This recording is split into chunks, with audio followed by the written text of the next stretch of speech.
نحمده ونصلي ونسلم على رسوله الكريم اما بعد فاعوذ باللہ من الشیطان الرجیم بسم اللہ الرحمن الرحیم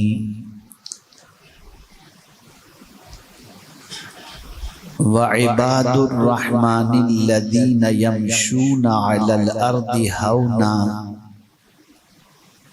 وإذا خاطبهم الجاهلون قالوا سلاما والذين يبيتون لربهم سجدا وقياما والذين يقولون ربنا اصرف عنا عذاب جهنم ان عذابها كان غراما انها ساءت مستقرا ومقاما صدق اللہ العظیم۔ قابل قدر علماء ذوی الاحترام، بالخصوص خطیب و امام سنی رضا جامع مسجد و حاضرین و ناظرین، السلام علیکم ورحمۃ اللہ وبرکاتہ۔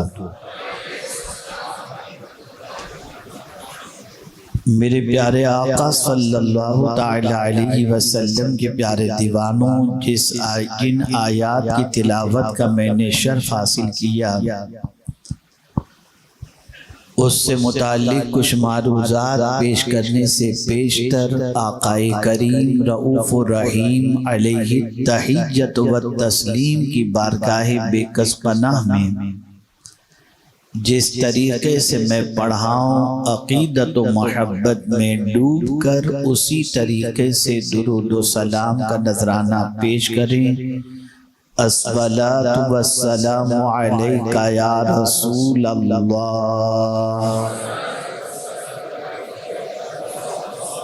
الصلاۃ والسلام علیک یا حبیب اللہ،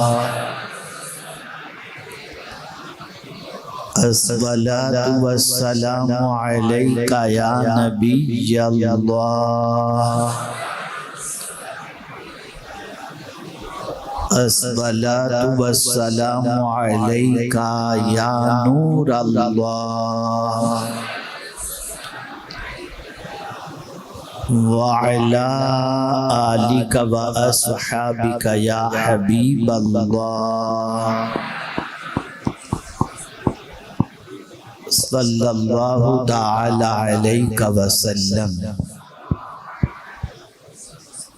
میرے پیارے آقا صلی اللہ تعالی علیہ وسلم کے پیارے دیوانوں، یہ ماہ رجب المرجب ہے اور اس ماہ مبارک کی 6 تاریخ کو سلطان الہند عطائے رسول خواجہ خواجگاں خواجہ معین الدین چشتی رحمت اللہ تعالی علیہ اس دار فانی سے دار بقا کی طرف کچھ کر گئے، اور ان کی یاد کی محفلیں غلامان خواجہ پوری دنیا میں مناتے ہیں۔ اسی مناسبت سے آج سنی رضا جامع مسجد میں پیغام غریب نواز اور اصلاح معاشرہ کانفرنس منعقد ہوئی ہے، جس میں آپ اور ہم اس وقت سب حاضر ہیں۔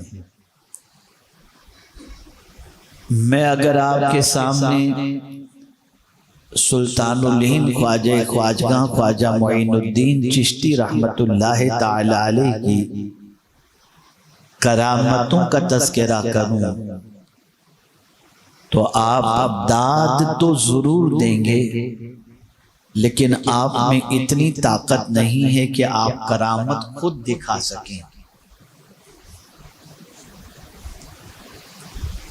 اس لیے میں کوشش کروں گا کہ وہ بات میں آپ کو بتاؤں جن باتوں پر عمل کرنا خواجہ صاحب کے نقش قدم پر چلنے کے مترادف ہو، تاکہ جب ان کے راستے پر چلیں گے تو منزل نصیب ہوگی، کامیابی نصیب ہوگی اور کامرانی نصیب ہوگی۔ اللہ رب العزت جل جلالہ اپنے نیک بندوں کی خوبیوں کا ذکر قرآن میں بیان کرتا ہے۔ اللہ جب اپنے نیک بندوں کے اوصاف بیان کرے تو انہی اوصاف سے ہمیں پہچاننا چاہیے کہ یہ نیک بندے ہیں۔ ہم اگر خود کو نیک کہیں اور نیک بندے کی جو صفتیں قرآن و حدیث میں بیان کی گئیں، اگر وہ صفتیں ہمارے اندر نہیں ہیں تو اللہ کے فرمان کی روشنی میں ان اوصاف کے نہ ہونے پر ہم نیکوں کے زمرے کے اندر شامل نہیں ہو سکتے۔ ایک پہچان ہوتی ہے، آدمی ان علامتوں کو دیکھ کر پہچان جاتا ہے کہ یہ ہے کون۔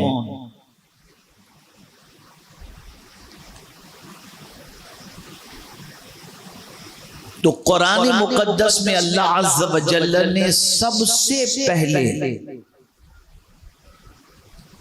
اپنے نیک بندوں کے چال چلن کا ذکر کیا اور فرمایا وَعِبَادُ الرَّحْمَنِ الَّذِينَ يَمْشُونَ عَلَى الْأَرْضِ هَوْنًا۔ رحمان کے بندے جب زمین پر چلتے ہیں تو آہستہ، نرمی اور وقار کے ساتھ چلتے ہیں۔ یہاں عباد اللہ نہیں کہا، عباد الرحمان کہا۔ یہ عباد الرحمان کہنے کی وجہ کیا ہے؟ تو مفسرین فرماتے ہیں کہ جب اللہ عز و جل کے ساتھ جب کبھی سرکار صلی اللہ علیہ وسلم رحمان بھی کہتے تو اس زمانے کے مشرکین یہ کہتے کہ یہ کبھی اللہ کہتے ہیں، کبھی رحمان کہتے ہیں، اور کہتے ہیں ایک ہی خدا ہے، لیکن یہ دو نام کیسے؟ تو سرکار صلی اللہ علیہ وسلم اس طرح سے بیان فرماتے ہیں کہ رحمان بھی اللہ ہے اور یہ اس کی صفت ہے۔ تو اللہ نے اس لیے اپنے نیک بندوں کے ذکر کے لیے وہ صفت لے کر کے آیا جس سے بندے پہچان جائیں، عباد اللہ بھی اور عباد الرحمان بھی۔ لیکن یہاں رحمان کہہ کر پروردگار نے عباد کی نسبت اس کے ساتھ کر کے بتا دیا کہ جو اللہ کے بندے ہیں وہی رحمان کے بھی بندے ہیں۔ اب پہلی چیز کیا بتائی؟ رحمان کے بندے زمین پر جب چلتے ہیں تو آہستہ باوقار انداز میں نرمی سے چلا کرتے ہیں۔ یہاں یہ بات ذہن کے اندر رکھیں، ہمیں صرف نماز، روزہ اور حج و زکوٰۃ ہی کی تعلیم قرآن نہیں دیتا، بلکہ قرآن مقدس ہمیں چلنے پھرنے کے آداب بھی بتاتا ہے اور بات چیت کرنے کے بھی آداب بتاتا ہے۔ اسی لیے زمین پر کیسے نہیں چلنا چاہیے اس کا ذکر بھی اللہ نے اپنی کتاب میں فرمایا، وَلَا تَمْشِ فِي الْأَرْضِ مَرَحًا، زمین پر اکڑ کے نہ چلو۔ کبھی بھی اللہ کے نیک بندوں کو زمین پر آپ اکڑ کر چلتے ہوئے نہیں دیکھیں گے، اور جو اکڑ کے چلے وہ نیک بندہ نہیں ہو سکتا۔ اس لیے رحمان کے بندے جب زمین پر چلتے ہیں تو نرمی سے، آہستہ سے چلتے ہیں۔ اب میں آپ کو دو تین حدیثیں آہستہ اور نرمی سے چلنے کے حوالے سے بتا دیں۔ آقا کریم رؤوف الرحیم علیہ التحیۃ والتسلیم ارشاد فرماتے ہیں کہ تیز چلنے والے مومن کی ہیبت لوگوں کے دلوں سے نکل جاتی ہے.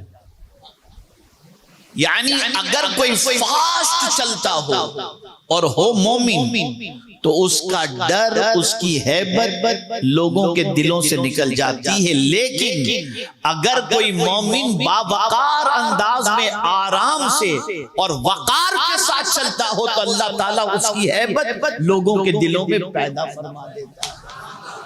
یہ حدیث مصطفیٰ صلی اللہ علیہ وسلم. اور ایک مقام پر آقا کریم صلی اللہ علیہ وسلم ارشاد فرماتے ہیں کہ جو شخص تیز چلتا ہے بغیر کسی مجبوری کے، اگر مجبوری ہے، ٹرین چھوٹ رہی ہے، فلائٹ چھوٹ رہی ہے اور آپ تیز دوڑ رہے ہیں، یہ آپ کی مجبوری ہے. لیکن کوئی مجبوری نہیں، لیکن تیز چلنے کی عادت ہے، تو سرکار صلی اللہ علیہ وسلم ارشاد فرماتے ہیں اس سے اس کے چہرے کا حسن ختم ہو جاتا ہے. یہ حضور کی حدیث شریف. تو اللہ عز و جل سب سے پہلے اپنے نیک بندوں کے چال کے حوالے سے بتاتا ہے کہ میرے جو بندے ہیں، ہر کوئی کہتا ہے میں اللہ کا بندہ ہوں، لیکن نہ اس کی چال سے پتہ چلتا ہے کہ وہ اللہ کا بندہ ہے.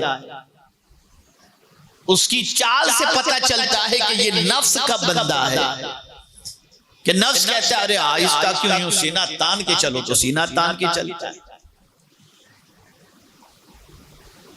تو اللہ نے صفت بتائی.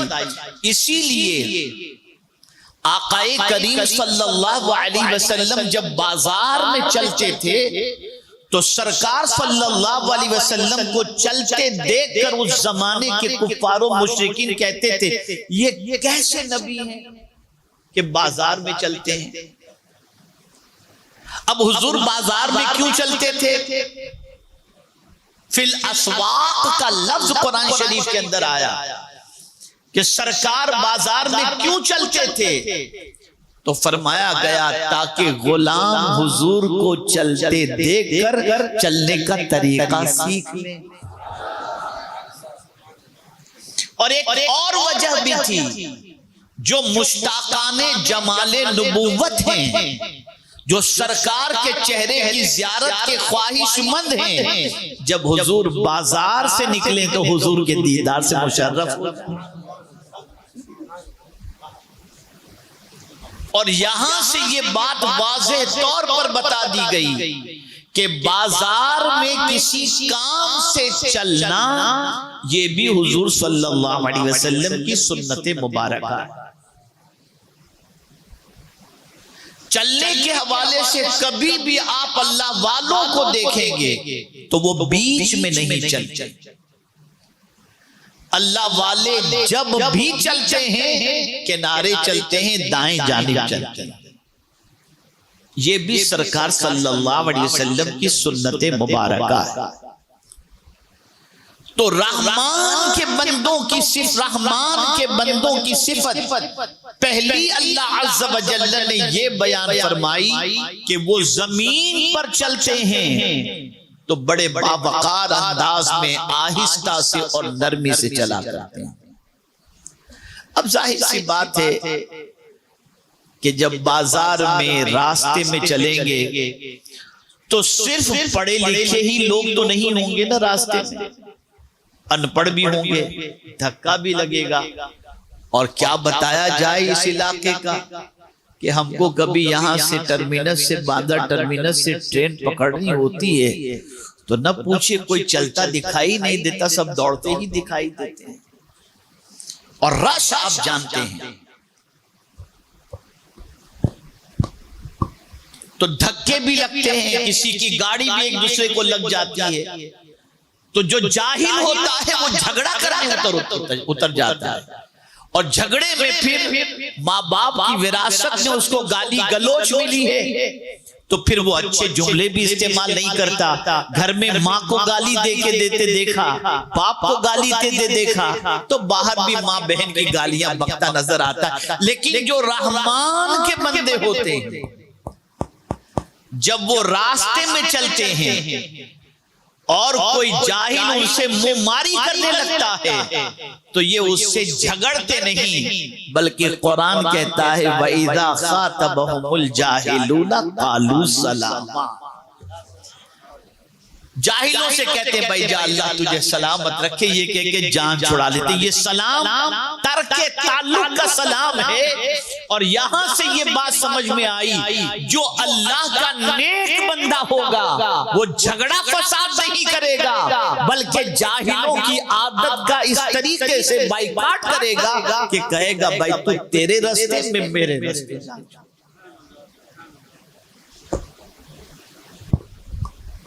میرے پیارے آقا صلی اللہ تعالی علیہ وسلم کے پیارے دیوانوں، میں آپ کو نیک بندوں کی صفتیں آج بتاتا ہوں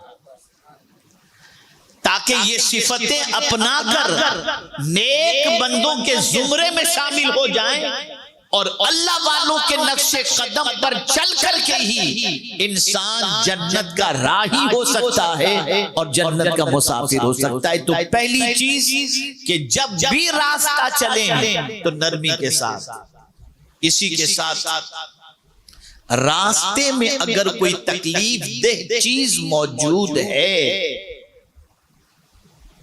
تو یہ نہیں کہ کوئی دوسرا ہٹائے گا اور ہم گزر جائیں، نہیں، بلکہ اس تکلیف دہ چیز کو ہٹانا سرکار صلی اللہ علیہ وسلم نے اسے عمل ہی نہیں بتایا بلکہ ایمان کی شاخوں میں سے ایک شاخ فرمایا کہ راستے سے تکلیف دہ چیز کو ہٹانا یہ ایمان کی شاخوں میں سے ایک شاخ ہے. ایک صحابی رسول مسجد میں آنے جانے والے یا راستے سے گزرنے والے جو لوگ ہوتے تھے تو ایک کانٹے کا درخت تھا تو راستے سے گزرنے والوں کا دامن اس کانٹے دار درخت سے الجھ جاتا جس سے ان کو تکلیف پہنچتی تھی. وہ صحابی رسول کو یہ خیال آیا کہ ان کو تکلیف ہوتی ہے، انہوں نے وہ کانٹے دار درخت کو کاٹ دیا تاکہ آنے جانے والوں کو تکلیف نہ ہو. ان کا وصال ہوا، لوگوں نے خواب میں دیکھا تو جنت میں ٹہل رہے تھے، پوچھا کس عمل نے آپ کو جنت میں پہنچا دیا؟ فرمایا بس وہی تکلیف دینے والے کانٹے دار درخت کو جب میں نے کاٹ دیا تو مخلوق خدا کے فائدے کے کام کی بنیاد پر اللہ نے مجھے جنت عطا فرمایا. اور یہاں تکلیف پہنچائی جاتی ہے. بائک چلانے والوں کو میں گزارش کرتا ہوں، کہیں بھی کھڑے ہو جاتے ہیں بات شروع کر دیتے ہیں، کہیں بھی پار کر دیتے ہیں بات. یہ راستے کا حق نہیں، یہ آپ راستے میں تکلیف پیدا کرتے ہیں. جو مومن ہوتا ہے وہ راستے کے اندر تکلیف پیدا نہیں کرتا، راہگیروں کو راحت عطا فرماتا ہے. یہ مومن کی شان ہے. کیلے کا چھلکا پڑا ہے، کوئی کانچ پڑا ہوا ہے تو یہ نہیں کہ بھائی ذرا ہٹا دے، آپ خود ہی ہٹاؤ، خود ہی ہٹاؤ. اس لیے کہ اگر 10 20 50 ہزار کا بنڈل پڑا ہوتا تو کسی سے نہیں کہتے کہ ذرا تو اٹھا لے، فوراً اٹھا لیتے. لیکن ثواب کمانے کی بات آئی تو یہ کام کر لے. جب تک کہ مومن ثواب کا حریص نہیں بنے گا یہ کبھی کامیاب ہو ہی نہیں. آپ خود کیجئے. آپ کیا سمجھتے ہیں یہ عمل کیا ہلکا عمل ہے؟ بہت بڑا عمل ہے. اور ایک زمانے میں یہی مسلمانوں کی پہچان تھی. اس کو میں ایک واقعے کے ذریعے سمجھاؤں. 2 یہودی ایک راستے سے گزر رہے تھے، بیچ میں ایک بہت بڑا پتھر پڑا ہوا تھا. تو دونوں یہودی آپس میں گفتگو کرتے ہیں کہ یار اتنا بڑا پتھر بیچ میں پڑا ہوا ہے، ٹھوکر لگے گی تو آدمی تو سیدھا قبر میں ہی پہنچ جائے گا. تو دوسرا یہودی کہتا ہے بات تو تیری صحیح ہے لیکن لگتا ہے یہاں سے کوئی مسلمان نہیں نکلا. اس لیے کہ اگر یہاں سے کوئی مسلمان گزرا ہوتا تو یہ پتھر کو اٹھا کر کے پھینک دیتا یا کنارے پہ رکھ دیتا. یہ ہماری پہچان تھی. اور آج دوسروں کے گھر کے پاس کچرا پھینک دو, پانی بند کر دو, یہ کر دو, وہ کر دو, جتنا بھی تکلیف پہنچانے والا کام ہے یہ آج مسلمانوں کی پہچان بن گئی. سوچ بدلو, فکر بدلو. میرے پیارے آقا صلی اللہ تعالی علیہ وسلم کے پیارے دیوانوں, جب کبھی آپ سے کوئی جاہل الجھے, ان پڑھ الجھے, لڑائی جھگڑا کرنے والا الجھے, تو نیک بندوں کی صفت یہ ہے کہ وہ اس سے جھگڑا نہیں کرتے, اسے کہتے ہیں بے اللہ تجھے سلامت رکھے, یہ کہہ کر کے گزر جاتے ہیں. یہ دوسری صفت. اب آئیے تیسری صفت کی طرف. وَالَّذِينَ يَبِيتُونَ لِرَبِّهِمْ سُجَّدًا وَقِيَامًا, اور وہ اپنی رات سجدے میں اور قیام میں گزار دیتے ہیں. جو رحمان کے بندے ہیں ان کی رات سجدے میں گزرتی ہے اور ان کی رات قیام کے اندر گزرتی ہے. بس 5 وقت کی نماز پڑھ کر کے آج کا مسلمان یہ سمجھتا ہے کہ مجھ سے بڑا نیک کون ہے. ذرا یہ دیکھو کہ نیکوں کی تعریف تو یہ کی گئی کہ رات سجدے میں گزرتی ہے, قیام میں گزرتی ہے. ذرا اپنی رات کا بھی جائزہ لے لو کہ کس چیز میں گزرتی ہے رات. ذرا اپنی رات کا بھی جائزہ لے لیں کہ ہم رات کن چیزوں کے اندر گزارتے ہیں. آج کے مسلمان کی راتیں اللہ رحم و کرم فرمائے, میں کہہ نہیں سکتا کہ کس کام کے اندر راتیں گزرتی ہوں. رحمان کے بندے ان کو رات ہوتے ہی مصلی یاد آتا ہے, عبادت یاد آتی ہے, سجدے یاد آتے ہیں, اللہ کی بارگاہ میں کھڑا ہونا یاد آتا ہے. سوال یہ پیدا ہوتا ہے یہ رات کا تذکرہ کیوں کیا گیا کہ وہ اپنی رات بتاتے ہیں سجدے اور قیام میں. وجہ یہ ہے کہ دن میں اگر نماز مسجد میں پڑھتے ہوں تو دنیا دیکھے گی, رات میں صرف خدا جانتا ہے اور وہ جانتا ہے. تو وہ دکھاوے کی عبادت نہیں کرتے انسان کو, وہ عبادت کرتے ہیں خدا کو دکھانے کی اور پروردگار کو راضی کرنے کی. تو ان کی راتیں گزرتی ہیں سجدے اور قیام. اسی کو قرآن نے دوسرے مقام پر کہا تتجافا جنوبہم عن المضاجع یدعون ربہم خوفا وطمعا.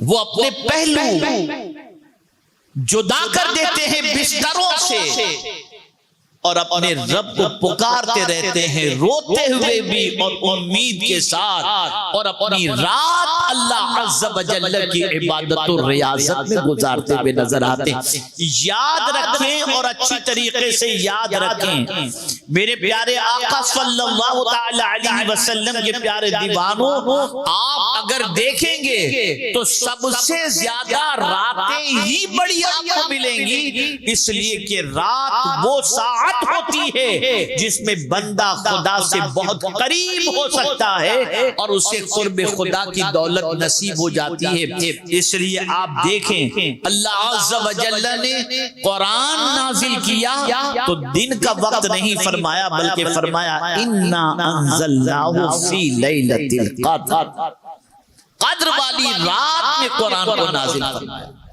اسی طریقے سے شب برات, اسی طریقے سے شب معراج, اس لیے یہ راتیں اللہ نے عطا فرمائی، بلکہ شب معراج قریب ہے، اللہ نے اپنے محبوب کو دن کے اجالے میں اپنے دیدار کے لیے نہیں بلایا، رات کی تاریکی میں بلا کر ایک درس دیا اپنے محبوب کے غلاموں کو کہ رات ضائع کرنے کے لیے نہیں ہے، ذرا دیکھو مجھے اپنے محبوب کو جلوہ دکھانا تھا تو میں رات ہی کو بلایا، اب جو مجھ سے قریب ہونا چاہتا ہے وہ اپنی رات گناہوں میں نہیں میری عبادت میں گزارے، اسے بھی میں اپنے قرب کی دولت سے مالا مال کر۔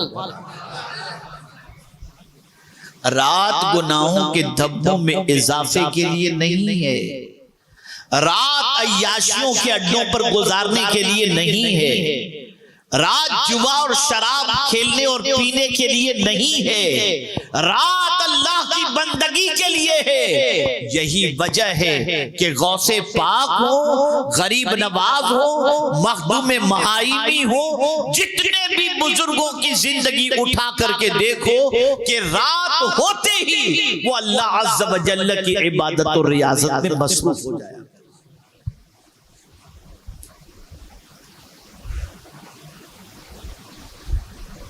تو تیسری صفت بیان کی گئی، وہ اپنی رات سجدے اور قیام میں گزارتے ہیں۔ چوتھی صفت، پہلی تین صفتوں کا آپ نے ذکر سماعت فرمایا، نرمی سے چلنا، جاہلوں کو ترک تعلق کا سلام پیش کر دینا، اور تیسری صفت رات سجدے اور قیام میں گزارنا۔ اب میں آپ کو ایک سوال پوچھتا ہوں، جو رات سجدے میں گزارتا ہو، جو رات قیام میں گزارتا ہو، اسے تو اللہ سے جنت کا اور مرتبے کا سوال کرنا چاہیے نا، کہ مولا میں نے پوری رات تیری عبادت کے اندر گزار دی، مجھے جنت عطا فرما، مجھے یہ مرتبہ عطا فرما۔ جیسا کہ ہم لوگوں کا حال ہے کہ 5 وقتہ نماز کے بعد دعا کرتے ہیں، اللہ اتنا مال عطا کر دے، اتنا بنگلہ عطا کر دے، اتنا سب کچھ عطا کر دے، لیکن اللہ والوں کی سوچ ہم نے اختیار کرنے کی کوشش نہیں۔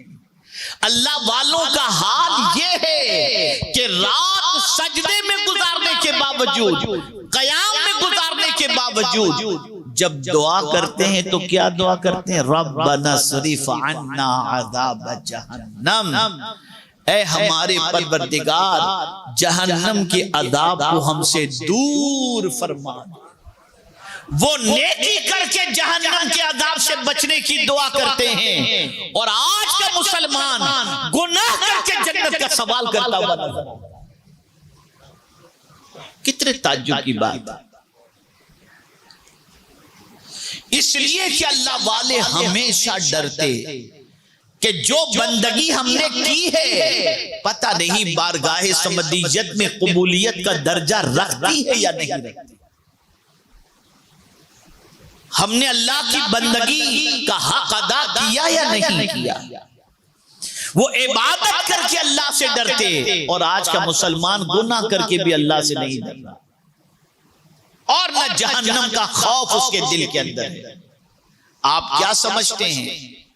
ذرا قرآن کی فکر کو سمجھیں، قرآن کی آئیڈیالوجی کو سمجھیں، قرآن کی عطا کردہ سوچ کو سمجھیں۔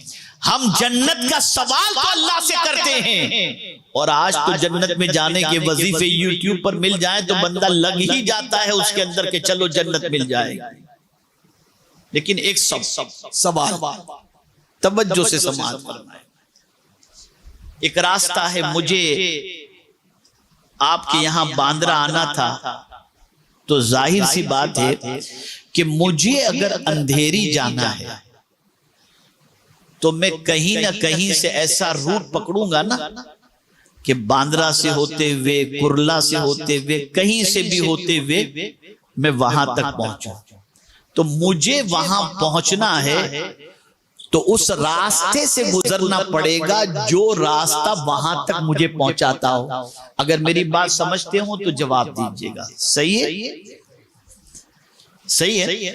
بھئی آپ یہاں سے اگر ٹرین پکڑیں، آپ کو ٹرین استعمال کرنی ہے، اور ٹرین سے آپ کو بامبے سینٹرل جانا ہے، تو آپ ٹرین میں بیٹھیں گے تو بامبے سینٹرل آپ کو پہنچنے کے لیے درمیان میں دادر سے گزرنا پڑے گا کہ نہیں گزرنا پڑے گا؟ آپ دادر سے گزریں گے نہیں تو بامبے سینٹرل پہنچیں گے کیسے؟ بھئی جواب دیجئے، بات صحیح ہے کہ غلط؟ سمجھ میں بات آ رہی ہے؟ میں سمجھا پا رہا ہوں کہ نہیں سمجھا پا رہا ہوں؟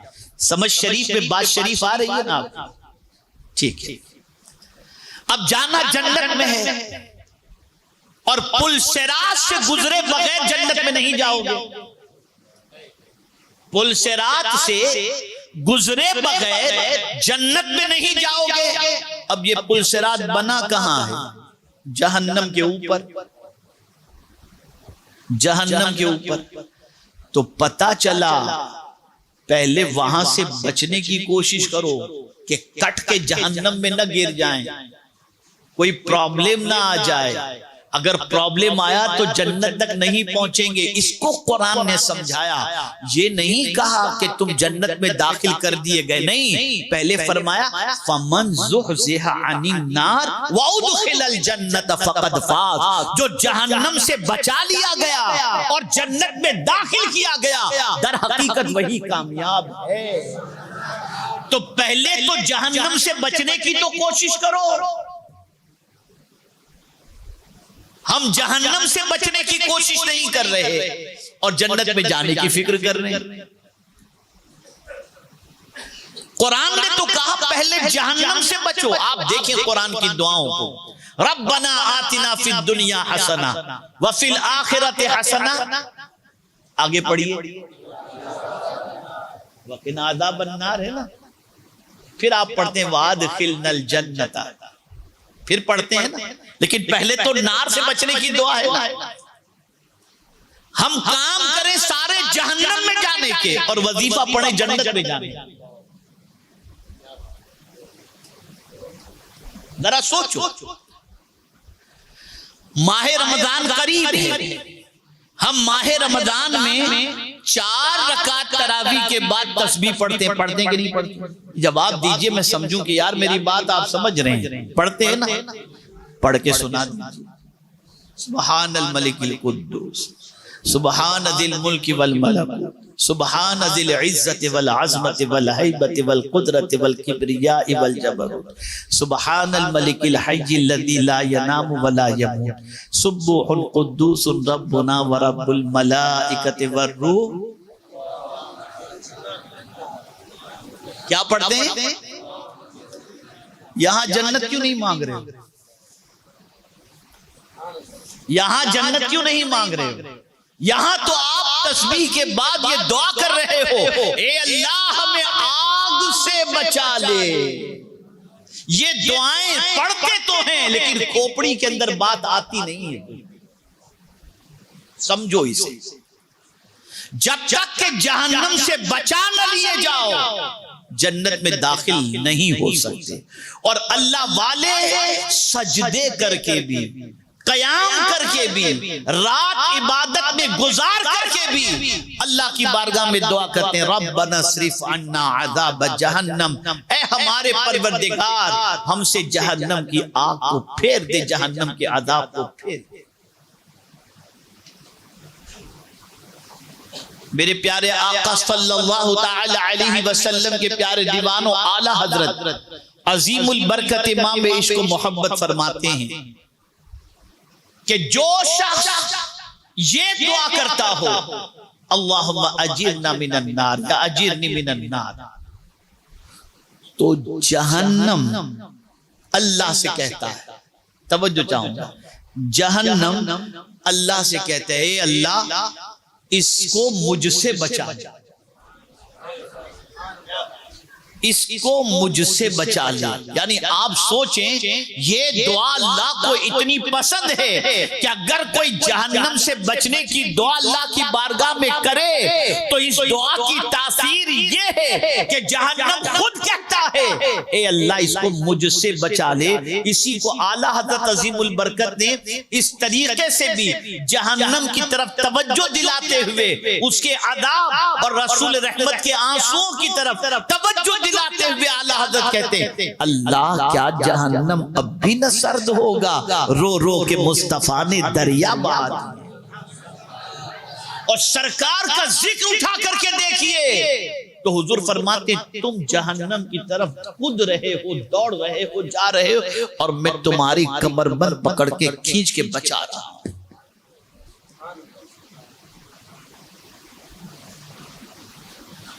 تو نیک بندہ نیکی کر کے بھی جہنم سے پناہ کی بھیک مانگتا ہے، جہنم سے بچنے کی بھیک مانگتا ہے، اور ہم چند نفل اگر پڑھ لیں اور چند روزے رکھ لیں تو ہم سمجھتے ہیں کون ہے جو جنت میں ہمیں جانے سے روک سکتا ہے۔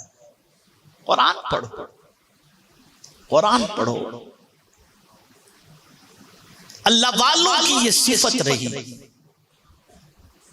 اب ایک اور ایک صفت آپ کے سامنے عرض کر دوں۔ قرآن کہتا ہے آگے والذین اذا انفقوا لم یسرفوا ولم یقتروا وکان بین ذلک قواما۔ اب یہ بات تھوڑی سی سمجھ لیں، اور بھی کئی صفات کا ذکر ہے، کم و بیش 12 صفتوں کا ذکر ہے، اور میرے پاس معذرت کے ساتھ عرض کرتا ہوں اتنا وقت نہیں کہ میں 12 کی 12 صفتیں آپ کے سامنے گنا سکوں، لیکن میں ایک دو صفتیں اور گنا دوں۔ اب آگے قرآن کیا بتاتا ہے؟ وَالَّذِينَ إِذَا أَنفَقُوا لَمْ يُسْرِفُوا وَلَمْ يَقْتُرُوا۔ آہا سبحان اللہ، واللہ اس ادب پر قربان، اور اللہ والوں کی اس ادا پر قربان۔ قرآن کہتا ہے والذین اذا انفقوا لم یسرفوا ولم یقتروا وکان بین ذلک قواما۔ قرآن کہتا ہے اللہ والے جب خرچ کرتے ہیں، توجہ چاہوں گا، جب خرچ کرتے ہیں تو اسراف نہیں کرتے، یعنی فضول خرچی نہیں کرتے، فضول خرچی نہیں کرتے۔ تو کیا کنجوسی کرتے ہیں؟ تو قرآن کہتا ہے نہیں، روکتے بھی نہیں، خرچ بھی کرتے ہیں، روکتے بھی نہیں ہیں، یعنی دونوں چیز، یعنی کہیں فضول خرچ نہیں کرتے، جو بھی خرچ کرتے ہیں واجبی خرچ کرتے ہیں، جہاں ضرورت ہے وہاں خرچ کرتے ہیں۔ اور اس کو مفسرین فرماتے ہیں جب بھی خرچ کرتے ہیں اچھے کاموں میں خرچ کرتے ہیں، معصیت میں، گناہوں میں اپنا پیسہ خرچ نہیں کرتے ہیں۔ اب پھر کبھی انشاءاللہ میں بتاؤں گا اسراف، انفاق اور تبذیر، یہ تینوں الگ الگ چیزیں ہیں۔ انفاق کسے کہتے ہیں، اسراف کسے کہتے ہیں، اور تبذیر کسے کہتے ہیں، یہ تینوں الگ الگ، یہ خرچ کرنے کے 3 طریقے ہیں۔ چلیے سمجھا دیتا ہوں، اس کو سمجھا دیتا ہوں۔ انفاق، اس کی بڑی فضیلت قرآن شریف میں آئی ہے۔